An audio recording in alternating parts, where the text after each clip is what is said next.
Le'Veon Bell apologizes to the city of Pittsburgh, wishing that he would have never left. And Diontae Johnson sends out a message on social media that may have a little bit of a cryptic message to it. And it might be pointed towards one Matt Canada. Let's talk about that and much, much more here on All About the Game. Back, everybody, to All About the Game. I'm your host, Jason, and we're diving into another great episode. Let's first bring up that Le'Veon Bell apology. Was it needed, Pittsburgh Steelers fans? I'm not sure if I really even gave a shit if he ever did it or he didn't do it, whatever.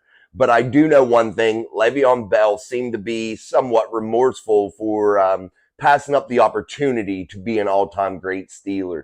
Le'Veon Bell was on track to be one of the best ever that we had ever seen in Pittsburgh. And he may already have cemented that spot to where he was one of the best we've ever seen with his running style, his ability to take over a game. He was one of the better running backs that I've ever seen here in Pittsburgh in my time watching. So Le'Veon Bell had the opportunity in front of him, but Le'Veon Bell let the money blind him and let that guaranteed money now really set his career up to implode. Le'Veon Bell's career imploded once he went to the New York Jets and got that $35 million guaranteed, which probably set him up forever. So, I mean, I applaud him. Great job.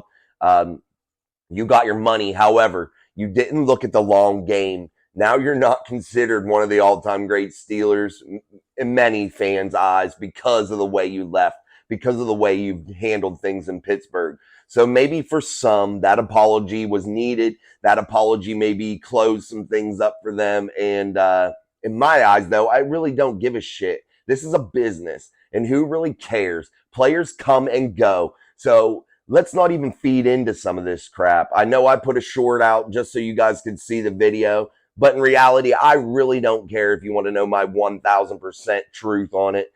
Le'Veon Bell doesn't matter to us at all, nor does any one player matter at all in the grand scheme of the team. I just want to see team success, and that if that involves certain players, great. If it doesn't involve certain players, okay, cool. But the team success is what I'm worried about. And sometimes you got to rid yourself of the dirty, of the unneeded drama that could come into the locker room when you're dealing with players like Le'Veon Bell and their drama about money and their drama over the quarterback, Ben Roethlisberger, all that kind of crap. We won't dive back into all that again because we've been down that road several times. We've seen it. We've unpacked it.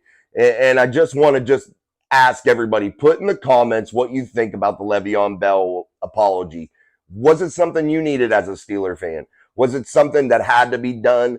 Doesn't matter. Who cares if he did it or not? So I want you guys to put that in the comments. I want you to tell me too, did you think he was sincere with his message? I thought he was. I thought he really regrets, truthfully, that he left the Steelers and left a promising young career to where he was the man. He was the showpiece here. And I think he could have done great things and brought the Steelers back into those playoffs and really did some special things if he would have got that contract out of the way with the Steelers. So let's move on, guys. Another thing I want to talk about, and I know we talked about it a few months ago, but Matt Canada's replacement, guys, is in the building, and Glenn Thomas. He's there for a reason. They didn't just bring him in for no reason. They brought him in for his run game expertise, considering they have a beast in Najee Harris and an up-and-comer in Jalen Warren. So the Steelers brought this guy in for that one reason there. However, there is a bigger reason Glenn Thomas is here, and that is to replace Matt Canada if Matt Canada doesn't perform up to snuff before the bye week, I would say. Because the Steelers, in my opinion, will cut him loose, and they will allow Glenn Thomas to take over the reins if Matt Canada goes and we get more of the same Matt Canada that we've had the last year or so. So if we get that Matt Canada, goodbye, Matt. You're gone. The Steelers have your replacement in the building. They have a way that they've planned things out, and you see it in every position group usually. 90% of the time, the Steelers have a plan, have an escape plan for everything. So it's very obvious. Just read between the tea leaves, my friends. You're going to see it. He was brought in for that reason, that if Matt Canada doesn't perform, he's gone, period. This is his last rodeo. And if the offense doesn't have significant improvement and isn't able to sustain that improvement, the Steelers are going to cut ties with Matt Canada, period. So, what do you guys think as fans? I want you to also write this in the comments. What do you think about Matt Canada being replaced by Glenn Thomas? Would that be an upgrade? Would that be just a lateral move? It is a college guy coming in like Matt Canada was. He was a college guy too. However, though, Thomas does have some NFL experience with the Atlanta Falcons, and he was able to lead Baylor to a number 7 ranking in a great offense. They did lose in the Sugar Bowl. However, he was able to guide that offense to be one of the best in the nation at a high level in college athletics. So, you know, Glenn Thomas might not be the worst choice, and he might not be the best choice.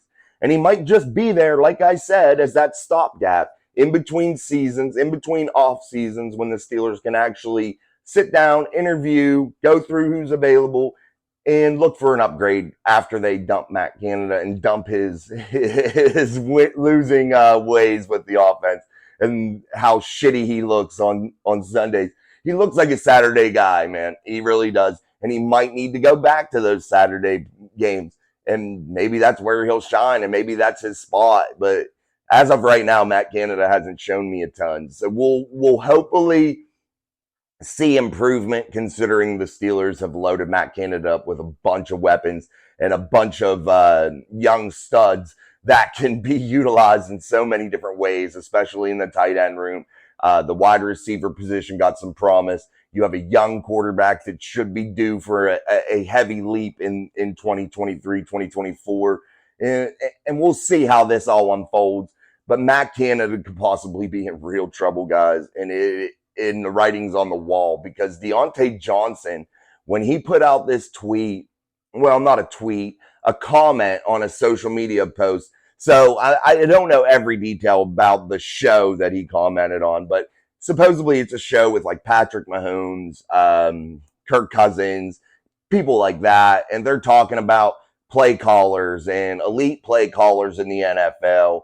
And they had said something in regards to Andy Reid or something like that, and his ability to call plays, and them giving freedom to Mahomes and Cousins to be able to change plays, audibles, things like that. Things that elite quarterbacks do, good quarterbacks do, and good coordinators do. So Diontae Johnson goes on there and throws up some fire emojis like fire, fire, you know.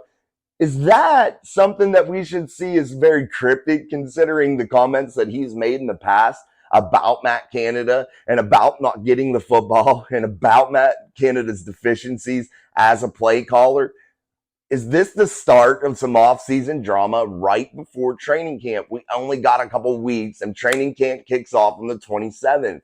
Is this going to be one of the big stories? Diontae Johnson heading off again, head-to-head with Matt Canada. Is that going to be the big story of camp? I sure hope not, because the Steelers don't need that drama, and I think it could be bad for the team if it happens. We see it often in the NFL, to where some of these guys just spout off the mouth when they should just probably keep their mouth shut, i.e. Diontae Johnson. Just let it go. Let the organization handle it. You grind. You do you. And not worry about what you can't control. So you'll get the ball. And I think Kenny's going to reel this offense in a little bit and start taking control. And the more he's solidified as a starter here in Pittsburgh, you're going to see him maybe buck Canada a little bit more, to where it's going to be more of Kenny's show. So is this really going to be the story, guys? I really hope not. But is it cryptic message, or should we not worry about it? In my opinion, it was a message, and it was a hard message, and it was just something Diontae wanted to say. Hey, I have a shitty play caller. You guys have great play callers. Great, you know, but in reality, in my eyes, I think he's trying to say, like, Matt Canada sucks ass. And we all see it, man. We all see Matt Canada is horrible usually. So, but anyway, Diontae Johnson, his little message, his little comment is getting a little bit of media attention. People have seen it. People are starting to question his motives. And I just want to know what you guys think about all those topics. And I want you to put it in the comments, and then we'll make another show maybe with about your comments and what you guys thought about all these little topics here in the next day or so. I do appreciate you guys coming through. Today's a quick episode. I got to bolt out the door to go pick up my son from high school football. I got football tonight for my younger son. So it's football, football, football right now.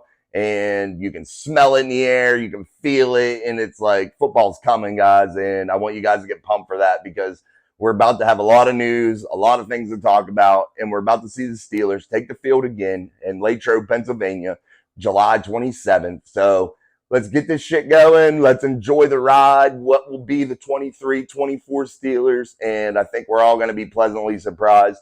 And until next time, I'm your host, Jason. You're here on Mic Drop Sports with the podcast, all about the game. And I appreciate you coming through. Subscribe to the channel, and we'll see you next time on All About the Game.